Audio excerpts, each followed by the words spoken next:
Je m'appelle Elodie, et je vis depuis 10 ans avec Marc.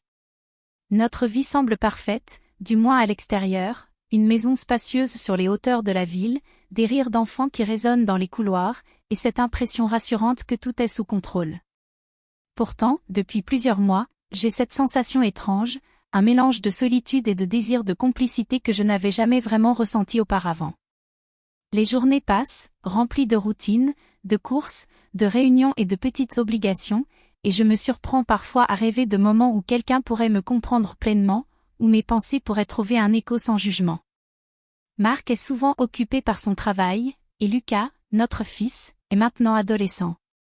Il a ce mélange fascinant d'indépendance et de curiosité qui m'attire irrésistiblement vers lui, non pas d'une manière inconvenante, mais par ce lien unique qui se crée quand personne d'autre n'est là pour écouter vraiment.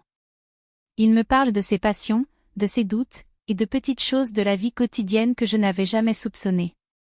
Ces échanges, au début anodins, ont commencé à prendre une teinte plus intense, comme si nous partagions un secret que personne d'autre ne pouvait percevoir. Un vendredi soir, Marc a dû partir pour un voyage d'affaires. La maison est restée silencieuse à l'exception du ronronnement du chauffage et du bruit léger de la pluie contre les fenêtres. Lucas et moi nous sommes retrouvés seuls pour la première fois depuis longtemps, et la solitude a créé une atmosphère particulière, presque électrisante. Nous avons commencé à cuisiner ensemble, d'abord en silence, puis en riant de petites maladresses, partageant des souvenirs d'enfance, des anecdotes de notre famille, des choses que nous n'avions jamais évoquées. À chaque éclat de rire, je sentais une chaleur intérieure, un sentiment de confort et de proximité que je n'avais plus éprouvé depuis des années. Plus tard, nous avons décidé de ranger le grenier ensemble. L'espace était poussiéreux, encombré de cartons et de vieux albums photos. C'était étouffant et sombre, mais d'une manière étrange, cela rendait le moment plus intime, plus spécial. Je sentais sa présence près de moi à chaque pas, et chaque fois que nos mains se frôlaient en déplaçant des objets, un frisson subtil parcourait mon échine. Nous avons trouvé un vieux coffre rempli de souvenirs que nous avons commencé à feuilleter. Les photos anciennes, les lettres oubliées, les objets de notre enfance, tout cela nous rapprochait d'une manière inexplicable. Je ne savais plus vraiment combien de temps nous sommes restés là, à explorer ce petit monde oublié.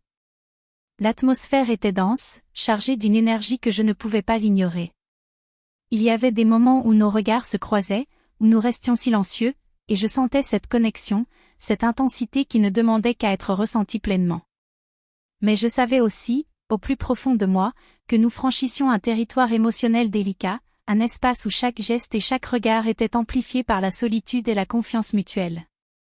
Le temps semblait s'étirer, et je me rendais compte que j'avais envie que ce moment dure éternellement.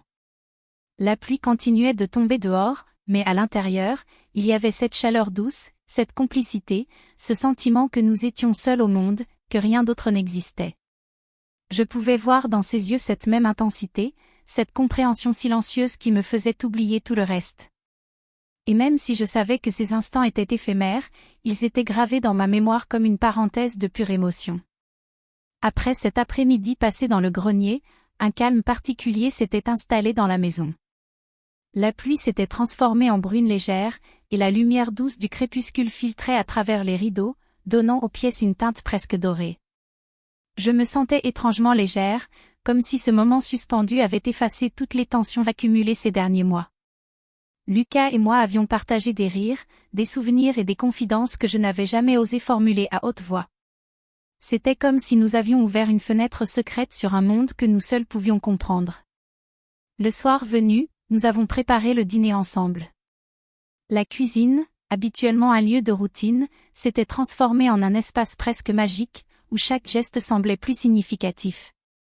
Je sentais ses mains s'approcher des miennes pour me passer un bol ou ajuster quelque chose sur le plan de travail, et chaque contact, bien que banal, laissait une impression de chaleur et de proximité qui me bouleversait doucement. Je m'étonnais moi-même de cette émotion intense, de cette attention que je portais à chacun de ses mouvements, de ses regards furtifs, de ses sourires discrets. Après le repas, nous avons décidé de regarder ensemble un vieil album de photos de famille. Nous étions assis côte à côte sur le canapé du salon, et je me rendais compte que je n'avais jamais été aussi proche de lui depuis son enfance. Les pages que nous tournions révélaient des souvenirs que j'avais presque oubliés, des moments légers, des éclats de rire d'antan, et quelque chose dans sa présence rendait ses souvenirs encore plus vivants. Je sentais parfois sa main effleurer la mienne en tournant les pages, et à chaque fois, mon cœur s'emballait légèrement. À un moment, un violent coup de vent fit claquer les volets, et nous avons instinctivement sursauté tous les deux. La proximité soudaine de nos corps, la sensation de chaleur partagée dans cette petite bulle de sécurité, m'a fait réaliser combien ce lien était fort. Il y avait quelque chose dans ses yeux, une attention sincère, une écoute profonde, qui me donnait l'impression d'être vue pour la première fois depuis longtemps. Je savais que cette connexion était purement émotionnelle, mais elle me bouleversait au point que je me surpris à espérer que ces instants durent encore et encore. Plus tard, Lucas proposa d'aller chercher un ancien coffre que j'avais remarqué au grenier. La montée dans les escaliers grinçants, l'odeur de bois ancien et de poussière, tout créait une atmosphère singulière. Nous étions seuls dans cette pièce exiguë, et chaque objet découvert semblait ouvrir une porte sur un fragment oublié de notre passé. Il y avait des rires, des exclamations, mais aussi des silences qui en disaient long. Dans ces silences, je sentais une intensité particulière, cette proximité qui nous liait dans un moment hors du temps. Nos mains se frôlaient souvent, et je sentais l'électricité de ces contacts innocents, mais profondément significatifs, qui faisaient battre mon cœur plus vite. À un moment, en essayant de déplacer un vieux cadre, nos corps se rapprochèrent presque sans le vouloir, et je sentis la chaleur de sa présence plus intensément. Nous avons éclaté de rire, gênés par ce contact, mais en même temps étrangement conscients de cette complicité nouvelle et fascinante. Je réalisais que ce moment, bien que quotidien en apparence, contenait une densité émotionnelle rare, un mélange de confiance, de proximité, de protection et de compréhension mutuelle que je n'avais jamais éprouvé ainsi. La soirée avançait, et nous nous sommes finalement installés sur le tapis du grenier, entourés des souvenirs et des objets anciens. Lucas me racontait des anecdotes de son adolescence, et je partageais avec lui des impressions que je n'avais jamais révélées. Le temps semblait s'arrêter, et chaque mot, chaque geste, chaque sourire amplifiait cette atmosphère douce et intense.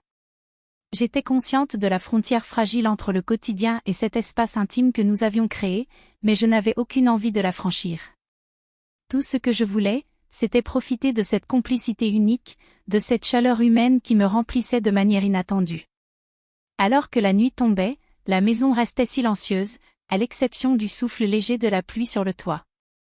Je me suis sentie profondément reconnaissante pour cette journée, pour ces moments volés à la routine, pour cette proximité émotionnelle qui m'avait réconciliée avec moi-même et avec mon rôle de mère. Je savais que ces instants resteraient gravés dans ma mémoire comme une parenthèse rare et précieuse, un souvenir d'une intensité qui ne nécessitait aucune transgression, seulement la beauté d'un lien sincère et profond. La pluie avait cessé lorsque la nuit s'était installée sur la maison. Les lumières de la ville brillaient au loin, et je me suis assise près de la fenêtre, regardant les gouttes restantes glisser sur le verre. Lucas était dans sa chambre, mais je sentais encore sa présence, cette chaleur douce qui avait marqué la journée. Je n'avais jamais pensé qu'une telle proximité émotionnelle pouvait exister entre nous, et pourtant, chaque geste, chaque sourire, chaque silence partagé avait créé un lien que je ne pouvais ignorer.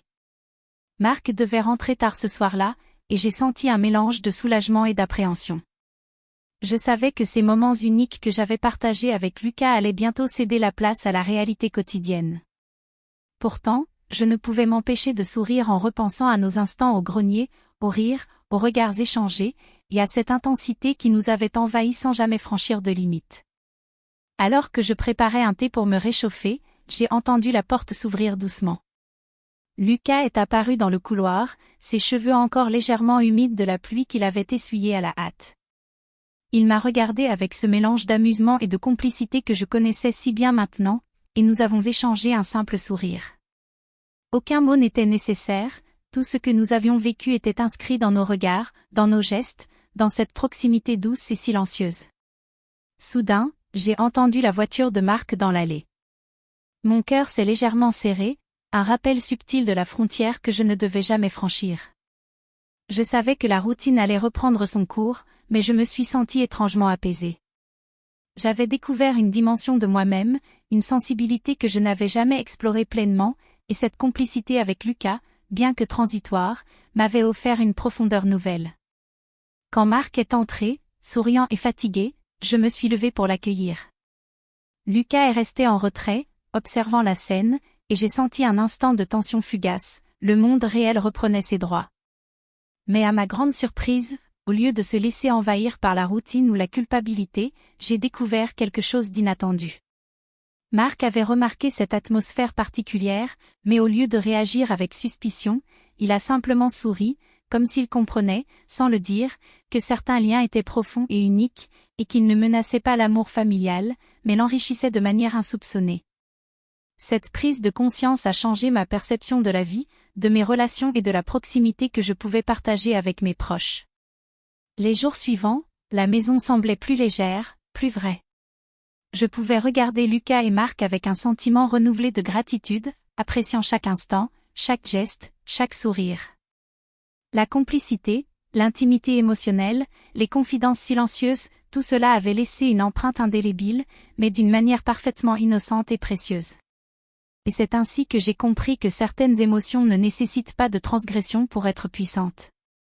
Elles existent dans les gestes simples, les regards partagés, les rires silencieux et les moments de solitude vécus ensemble. Ce soir-là, en regardant Lucas s'endormir, je me suis sentie plus proche de lui, et paradoxalement, plus proche de Marc aussi. Les frontières étaient claires, mais l'intensité de la vie avait trouvé un moyen de s'exprimer, inattendue, douce et profondément humaine.